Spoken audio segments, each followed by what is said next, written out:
Hi, this is Robert O'Reilly. My name is Gowron. Honor to you and your house. You're listening to Trek FM.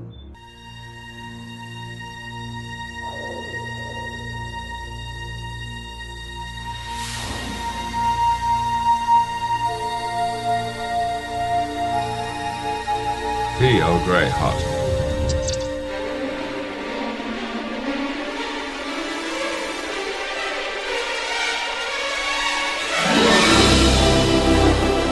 Hello, and welcome to another episode of Earl Grey, Trek FM's dedicated podcast to the next generation. I'm your host, Richard Marquez, and here with me is Amy Nelson and Lee Hutchison. Hey guys, how you doing? Pretty good. It's nearly Christmas time. Very excited to be having a couple weeks off to go see friends and family for the holiday. Yeah, I'm going to be a bum, and I'm going to play video games the whole entire time. So, yep, lots of couch time. It's safe to say you've not changed since you were a little boy then, Richard. You say that, but actually I was banned as a child from video games many years ago. But anyway, enough about my childhood.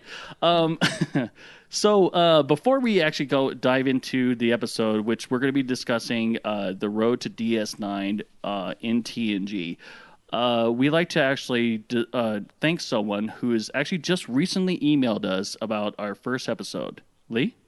Yeah, Rebecca was one of the people that dropped us an email that this is actually the first episode that we've recorded where we actually now have your feedback to respond on. We're quite ahead of the curve in terms of episode output. So this is our first one where we've seen your comments, got your emails, and Rebecca had, through the wonderful joy of the Patreon zone, has listened to our second episode already.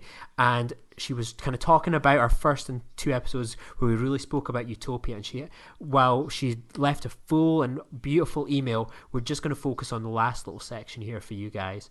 Rebecca says, I hope I live to see the day when humans make first contact with another advanced life form.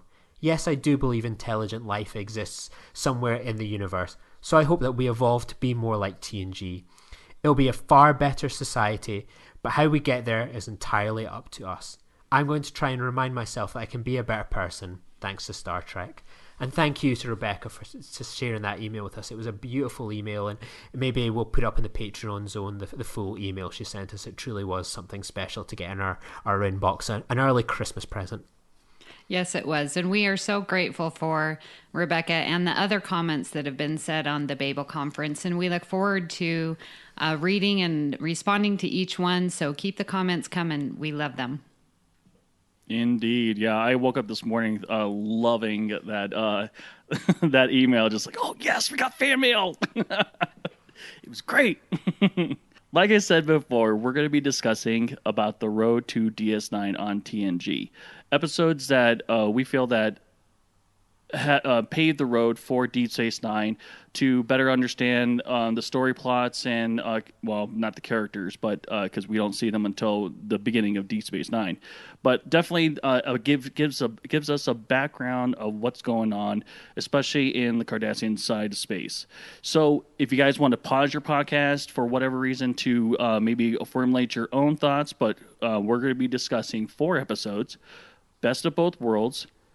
Technically, that's 2 because part 1 and 2, and Chain of Command, another part 2-parter, and The Wounded, and also Ensign Ro. So yeah, so let's dive into this this rich subject of going into Deep Space Nine that we didn't even know we were going to get until it dropped. Season 3 or 4 of TNG.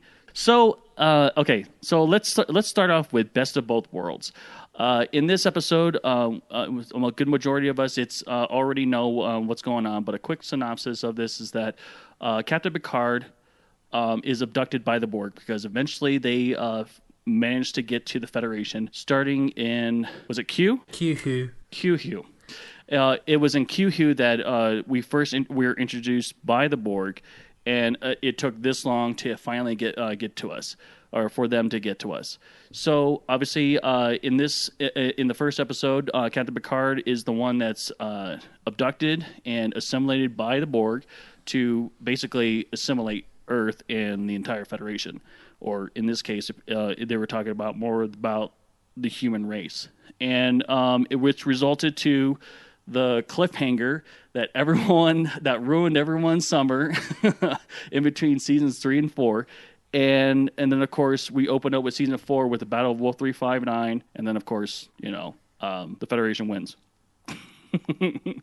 So, the side of it that we do not see is Lieutenant Commander Sisko, who was on board the USS Saratoga during the Battle of Wolf 359, where 40 ships were destroyed and 11,000 crew members were killed. And we obviously don't see that because we didn't know we were going to get Deep Space Nine. So, what do you guys think of that?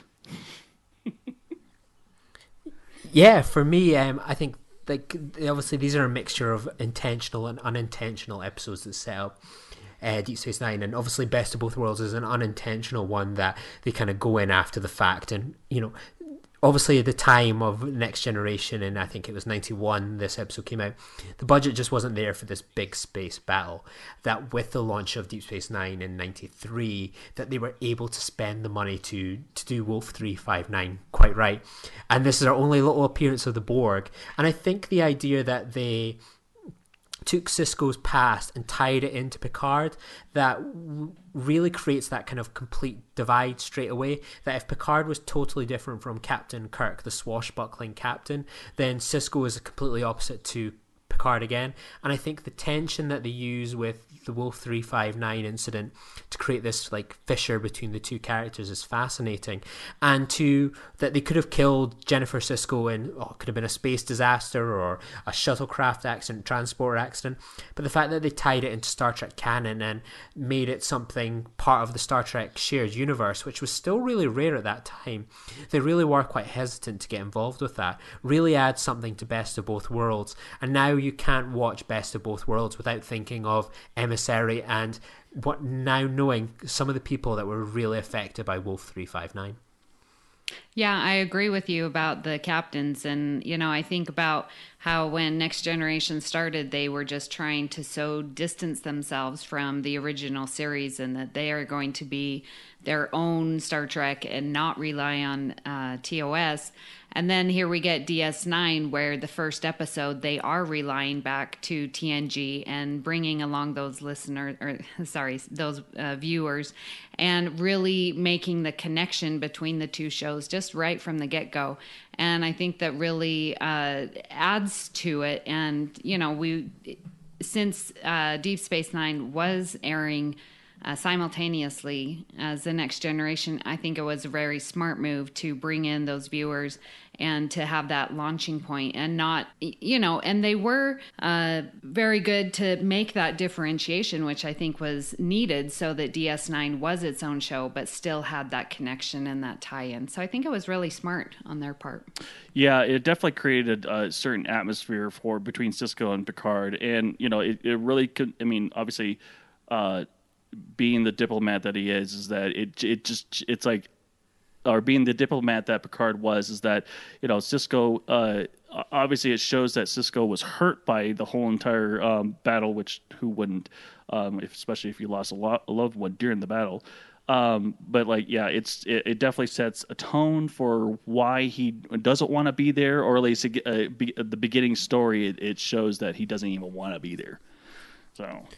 I think it's very bold as well, because Picard was so popular really at that time, and to have like your new character come in and really dislike Picard, even though you could argue his reasons kind of justified, it's kind of uncomfortable to watch that you've got this captain that you've known for 6 years now and people are fond of, they've got that attachment to, and this new character comes in and is like really butting heads with him, going like, he makes Picard feel really upset, and it's hard not to watch the Emissary pilot and want to put an arm around Picard and going, it's okay, John, look, it's okay, don't listen to this guy, we knew it wasn't your fault, 0359 was not your fault.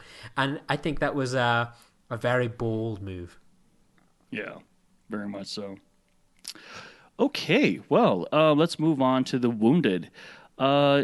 Actually, if you guys want to listen to From There to Here, myself and Will actually did episode 146, and we had a very good, thorough discussion. Actually, we were talking about the road to DS9 as well, even in this episode. So it's funny how we're now talking about it again, or at least I'm talking about it again. So, which is great. So basically, the synopsis of this episode is basically Captain Benjamin Maxwell appears to go rogue with the USS Phoenix, and the Enterprise is basically supposed to go in there and resolve whatever situation is going on. And it turns out that Maxwell might be right that that the Cardassians were creating a military buildup along the Cardassian border, and they were trying to do it very sneakily or very sneaky, and obviously it results to some kind of an engagement between the Phoenix, the Enterprise, and the Cardassians, and yeah, I mean, this is actually a very interesting episode to me because we have a Galaxy. I mean, anyone that's a Deep Space Nine fan knows that in the seasons that during the seasons that the Galaxy class starship or warship is almost matched to the Enterprise. Now, obviously, if it's outnumbered, then yeah, it's a goner. But but like it attacks the Enterprise like it has lasers, and it's like, okay, yeah, this guy's not gonna. They're not gonna beat us up or anything, or destroy us or anything like that. But obviously, they get stronger as the episodes go. And one more thing is that, yeah, what is up with those helmets? Do you guys know what I'm talking about? The helmets and everything. Yeah, they look like the Browns football team. Okay, that reference is lost on me there because I actually like proper football, not this American interpretation of it. But yeah, I'll go along with that. I'll indulge you, Richard. Oh, okay. Well, they look like football helmets, leather football helmets, which they probably are leather, but they look like they. Will and I was joking about that. They look like the Cleveland Browns, and basically their uniform is brown and orange. So there you go. Well, since we're on aesthetics, did you notice their little like spoon divot in their forehead? They had it on their uniform as well, so it sort of mirrored each other as a reflection. Right. Yeah. And they had a really dodgy old man, like they had a really dodgy your dad goatee sort of thing, that with the beard and everything like that. It looks really weird, like never to be seen from again, thankfully. They're like half breeds of like Klingons or something like that from the original series. I mean, for me, I think this episode is really critical in quite a lot of respects of unintentionally setting up Deep Space Nine, because it's our first introduction to the Cardassians. O'Brien takes a starring role in a way that we've not seen him before do, and we've got like talk of the Cardassians, what we can expect from them, what their history shows us, and what history will show again. That we see Maxwell claim that, when you find out what the Cardassians are doing, they're always planning, they're always up to something. And watching this now, with having seen Deep Space Nine, you could imagine that, like, the writings on the wall, that they would go to do something like join the Dominion. Their behavior is already well telegraphed, and you know what you can expect from the Cardassians, and they truly are a wonderful villain to introduce in the next generation. That there's something different to what we've encountered with the Klingons and Romulans, original series staples. The Borg have been a brilliant, threatening addition, but you can't interact with them in the way that you can with the other species. The Ferengi, well, you can argue if that was a success or failure or not. But with the Cardassians, it's this now duplicitous villains, scheming, up to no good. They're not afraid to stab you, behind your back and smile as they do it. They immediately hook you as like, damn, I want to see more of these people. I mean, because this episode it says to me that, yeah, like Lee was saying, they're very deceptive. They're up to no good. It's classic, I guess you could say, Cold War, sort of like tactics. Building up military arms, redeploying troops to certain areas that are going to probably be important. And I don't know exactly where it was, where they were on the border of the Cardassian Federation border, but it must be close to Bajor. because I know that shortly after this they invaded. Not after that, or because I don't think they mentioned the Cardassians invading Bajor, did they? Yeah, they don't mention it in this episode, but by this point in history that they have invaded, they have been on Bajor for quite a long time. They really are in the kind of the thick of the occupation.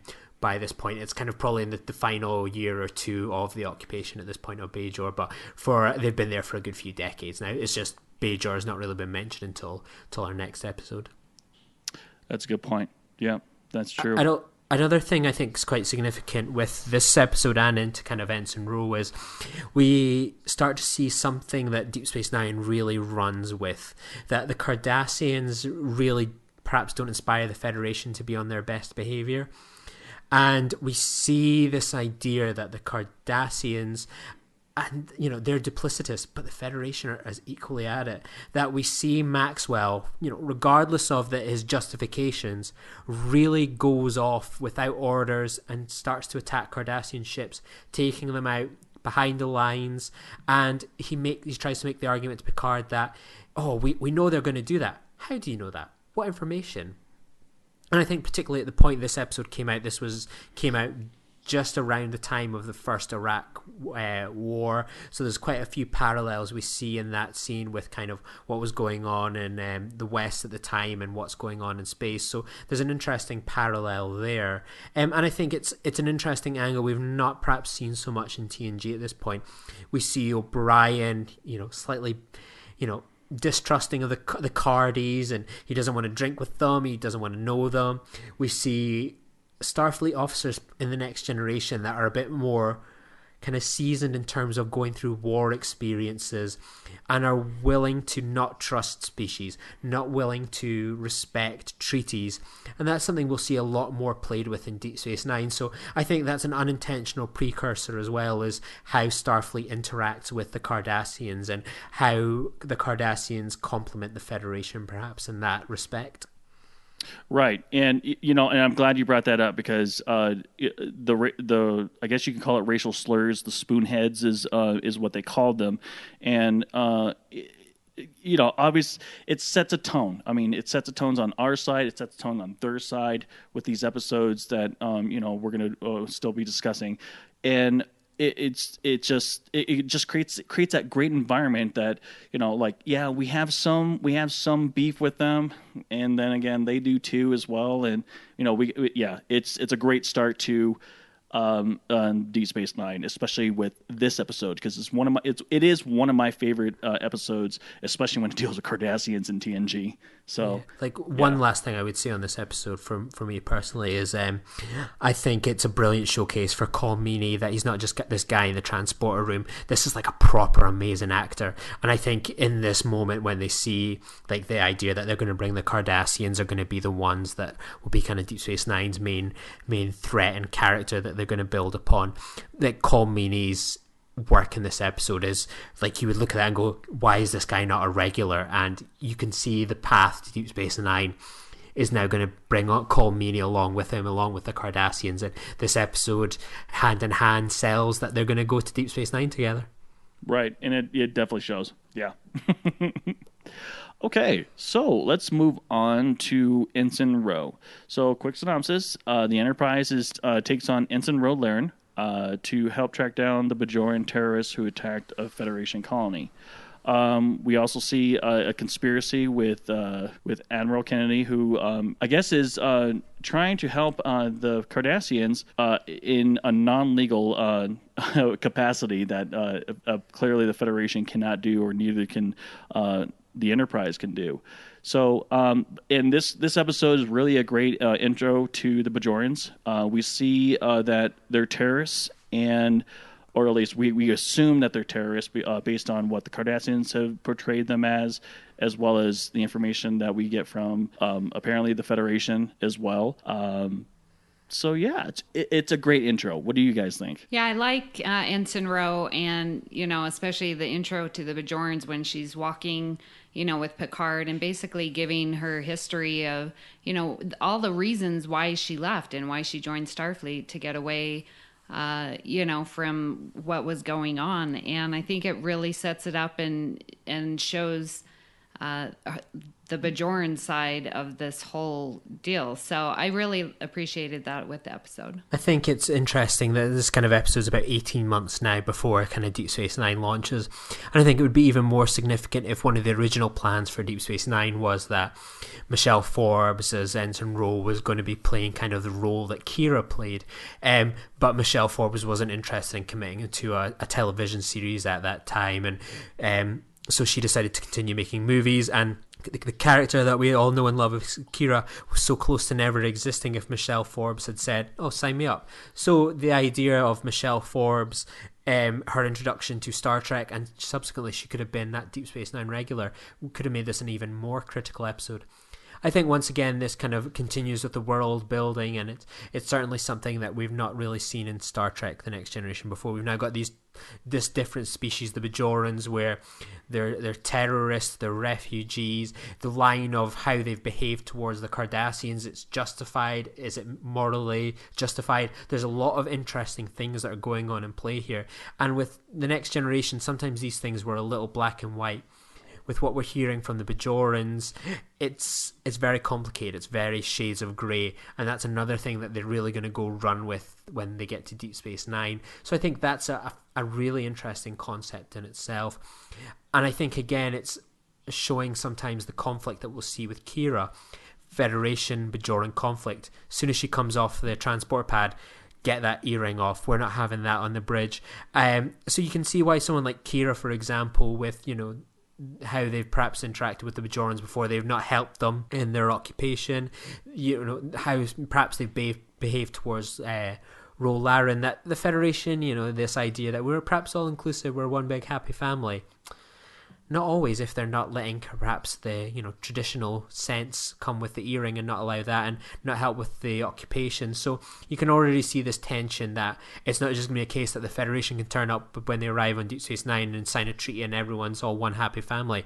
There's a lot of roads to be built between the Federation and Bajor.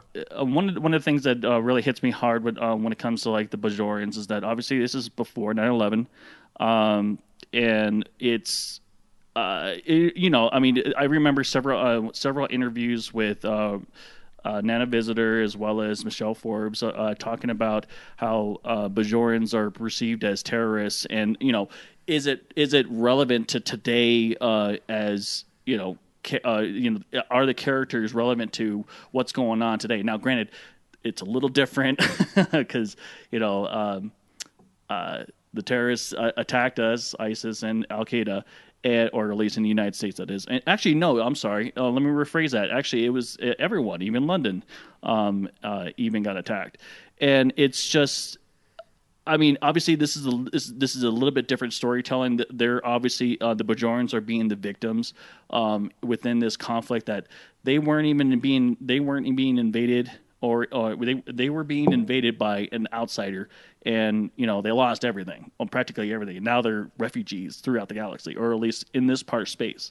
So, seeing this, I guess after the fact, I actually watched this before 9/11 even happened, and then looking at it afterwards.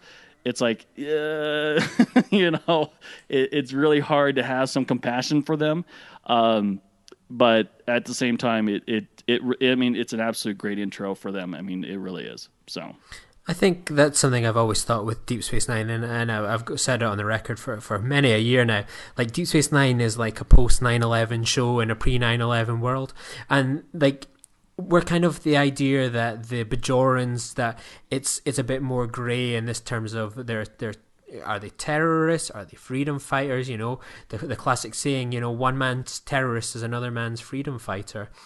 And yeah, that's certainly something that is becoming a bit more refined perhaps in the 90s. The idea of how you make these things a bit more grayer, that, look at other films of kind of, even just a few years before this came out. Living Daylights, you've got what would kind of be Al Qaeda, for example, are the celebrated heroes. James Bond joins forces with them. Rambo 3 dedicates to the freedom fighters of Afghanistan. So the idea that they're playing here with kind of terrorism is a bit more grayer, is kind of a more kind of interesting aspect of the 90s that Next Generation and Deep Space Nine will go on to explore, making things a bit more grayer. And it's many an episode of Deep Space Nine deals with that issue of Kira's done quite a lot of morally suspect, actions as her time in kind of during the occupation. Is she a terrorist? Is she a freedom fighter? And that's part of a fascinating debate that we've discussed here with Ensign Ro, and will continue to thread itself through Deep Space Nine. So I think that's something that the writing team certainly saw in this episode and ran with. You think they had they were thinking of ISIS or I'm sorry, ISIS actually didn't even exist at that time. So Al Qaeda or something along those lines. It's hard to say and everything like that. I think I can't really say for kind of much certainty and all that sort of stuff. I wouldn't think so. I think it would just be kind of really good writing that this occupied nation, and you only have to look at kind of across the sea to kind of what was going on in Ireland and very many places around the world that have been occupied, that have fought back against occupying forces. So it's hard to say. I think it's more kind of reflecting what a lot of was going on in the world in 1991, and kind of good writing, not just making people black and white, terrorist, freedom fighters, but making it an interesting debate to be had. Yeah, I completely forgot about the IRA. Yeah. Yeah. I'm sorry. Boring fact for you that in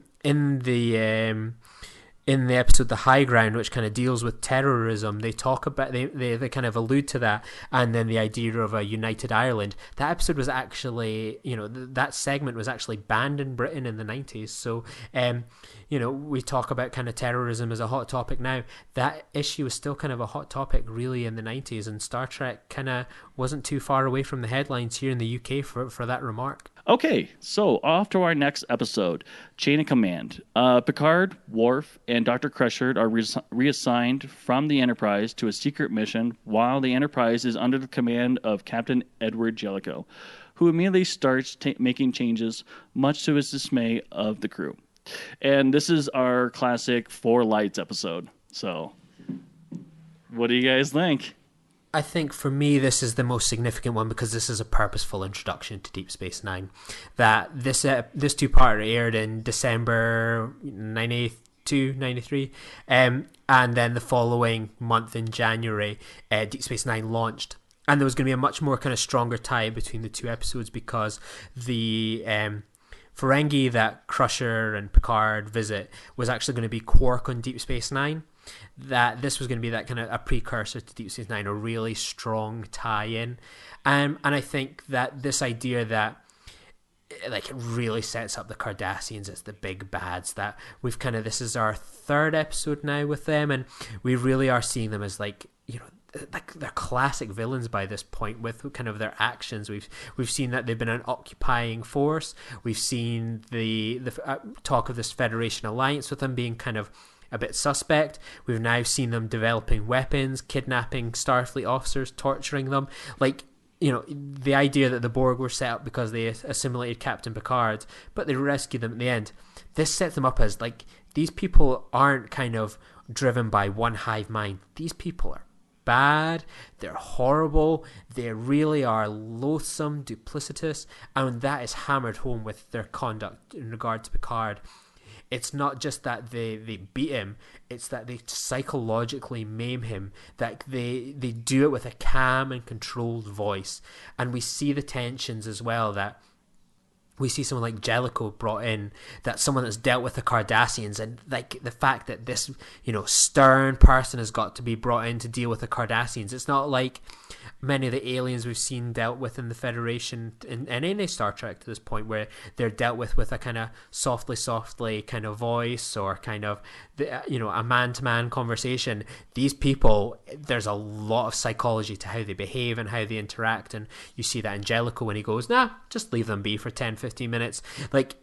They're a psychologically well-defined race in these kind of 4 episodes that they've appeared in TNG, and boy, are they set up to kind of go on a home run for 7 years in Deep Space Nine. Yeah, I agree. I was thinking about, the main bad guys on Next Gen. And you have the Borg, and everyone, knows about them, but they're like your zombies in space, and their purpose is very clear. And so you know exactly what to expect with them. And then here we get now the Cardassians, and their psychological torture is, it creates such a depth to them, and really creates and sets them up as the perfect villains for Next Generation, and therefore Deep Space Nine. It's just so good. So what I wanted to say about this is you have this psychological torture that he's going through, and you're free to go. I'll just get the information from the woman. And so Picard chooses to stay. Just that back and forth that they have creates this level of nemesis and villain that has not been shown before. So when Gul Madred brings and allows his daughter to come in, just that sends chills down my spine. It's like, how can you allow your daughter to see this? Well, and it just adds another level of complexity to the Cardassians of, this is life, and we allow our children to see it. And, it's amazing setup to the Cardassians, and I think this is a fabulous episode. Now, okay, so I did have a question between you guys, I did have a question for you guys. So a lot of people out there compare a lot of the species that we see are the adversaries of the Federation to countries. What do you guys see Cardassia as?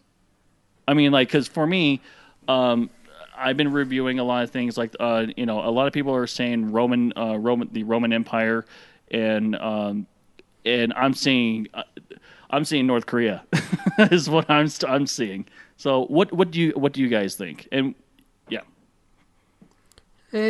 I think it's an amalgamation of many different kind of historical ideas and points of view. I see elements of Russia, North Korea, America. There's so many kind of threads through history that you can kind of pull on that. I definitely see a bit more kind of in a bit of Russian, how they kind of conduct themselves politically, how they align themselves. That we kind of think of Russia for many years, much like Cardassia, as a friend of the West, which the Federation is mostly dominated by characters from the West, whereas at the same time, have we ever truly trusted them? Politically, it's an amalgamation of many things. I think there is definitely an element of North Korea there, but on top of that, there's so many things that when we look at kind of their torture methods, is it any different from what we kind of saw in the War on Terror, and how kind of people were being tortured for information? No, absolutely not. So I see America, Russia, North Korea, Iran, all these people are involved in kind of the amalgamation of what made the Cardassians. Yeah, I agree. I think it's a mixture, and I'm just trying to think of what is there one specific country that has had such mind games, that we've had to deal with. I'm not sure. I'm not such the history buff, but I just think whatever it is, those mind games and the psychological torture that they, would have to mimic, I guess, would be, Russia, North Korea. I'll agree. Star Trek villains really are drawn from the history books. That we look at the original series, and we were dealing with kind of the Cold War at the time, and the Klingons and the Romulans were drawn kind of from kind of the Russia at the time, Germany, these sorts of things. And then we kind of cut to kind of the Next Generation. The Romulans then kind of took on kind of a bit more of the Romulan side. There was always this kind of theory that the Borg, for example, were kind of based on Japanese technology and the advancements there. So I think, even in kind of going to say sort of the Xindi, that kind of arc was taken kind of from the post 9/11 world. So I think it is fair to say that while the Star Trek has a tradition of painting their villains as pulling from historical parallels and kind of nations. And yeah, I think there's definitely a case to be made there that they've done that again with the Cardassians. I actually just remembered that a good majority of what I've read, actually, the Romulans were more North Korea than anything else because of the long silence and isolationism as well, and just being deceptive altogether. But when it comes to like the Cardassians, obviously it's like for me personally, I really believe that the Cardassians were portrayed as like Nazi Germany. Yes, parts of it for the Roman Empire because of they want to expand and basically spread Cardassia pride all throughout the galaxy. Or I'm sure they would love to take over the Federation, but those are the two. Really, those are the two really big ones that are in my head. You're definitely right, because the key words you pick up are things like the occupation, how they kind of treated the Cardassians. They came into this rather peaceful nation and just plundered them for all their resources. Some of the imagery we'll go on to see in Deep Space Nine really does kind of tie in with kind of the aspects of kind of the Nazi party. So there is definitely a more so than any other race ever in Star Trek, there is a lot of kind of Nazi imagery with how the Cardassians are represented. So I just wanted to add a little bit more to Chain of Command. So obviously the A plot is Picard going into Celsius 3 and on that secret mission of special ops that the Federation apparently doesn't have, or military that they apparently don't have. But the B plot in this whole entire episode is the friction between Captain Jellicoe and the crew. And one of the opinions that I'm starting to hear is that Captain Jellicoe is actually a pretty awesome guy. And you can find this on YouTube. There's an episode. You can even type this in, why Captain Jellicoe is actually a pretty awesome. And, for me personally, he's that commander that comes in all huffy and puffy and he's a jerk. But, he's apparently a great commander because he's dealt with the Cardassians. And, as we saw in the ending of the episode, he got it right. So I don't know. What do you guys think? Do you guys think Captain Jellicoe is a great guy? I think that I'm gonna pull it back into the thread in a way. I think it shows for the third time in a row when we're dealing with the Cardassians. We see it with Maxwell, we see it with the Badmiral, and now we see it with Jellicoe. Is that the Cardassians? Picard has dealt with them with kind of relatively softly. He's all about keeping the peace, and that we have these kind of really tougher, harder edged, a bit more stern characters that have really kind of gone toe-to-toe with the Cardassians. And that's something I think you see as almost a precursor to Benjamin Sisko, that, again, Sisko's very different to Picard. He doesn't, want to almost keep the peace with sort of say Dukat really when they kind of first meet each other. There's immediate tension between the two characters, and I think that Sisko garners Dukat's respect for his approach. And I think with the way Deep Space Nine is positioned so close to Cardassia, they needed someone in that kind of similar vein to Jellicoe to kind of come in that's going to be no nonsense. It's going to be really very stern with them, and I think that's kind of helps in a way with that kind of the choice to go with what they did with Sisko. And I think that's a kind of continuing parallel that the Picard captaincy perhaps won't work to kind of dealing with the Cardassians long term.